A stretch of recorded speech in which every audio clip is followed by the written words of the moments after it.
બે બહેનોની વાર્તા. એકનું નામ ધૈર્યા અને બીજીનું નામ અધીરા. તેમના માતા પિતાએ તેમને કહ્યું, આજે તમારે અમૃતવન એકલા જવાનું છે. અમૃતવન જવાના બે રસ્તા છે, એક લાંબો અને એક ટૂંકો. હવે તમે રસ્તો નક્કી કરો, અમે તમને અમૃતવનમાં મળીશું. બંને બહેનો મૂંઝવણમાં કે કયા રસ્તાથી જવું. અધીરાનો સ્વભાવ અધીરો અને દરેક વાતમાં સ્પર્ધા કરવાની ટેવ, માટે તેણે ટૂંકો રસ્તો પસંદ કર્યો અને પહેલી પહોંચી ગઈ.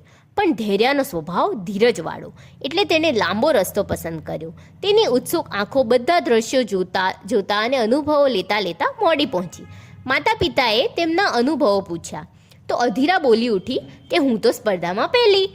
માતાએ કહ્યું કે અમે ક્યાં કીધું જ હતું કે આ સ્પર્ધા છે અને તારે પહેલું આવવાનું છે. વાંધો નહીં, પણ તે રસ્તામાં શું શું જોયું? અધીરા કહે કે કંઈ નહીં, રસ્તામાં તો ઘણા બધા ખાડા હતા, બસ બીજું તો કંઈ નહીં. પછી ધૈર્યાએ કહ્યું કે મને તો ઘણી મજા આવી. આંબલી ખાધી, પક્ષીઓ જોયા, તળાવ આગળ થોડી વાર બેસી, ગાયનું વાછરડું રમાડ્યું. આ મારા માથામાં ફૂલ જુઓ છો, એ પણ મેં ત્યાંથી જ લીધું.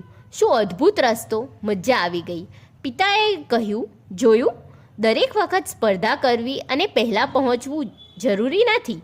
તમે ભલે તમારા લક્ષ્ય પર મોડા પહોંચો, પણ જો તમારો રસ્તો તમે નહીં માણો તો તમે કંઈ શીખ્યા નહીં, કારણ કે ઉતાવળે આંબા નથી પાકતા.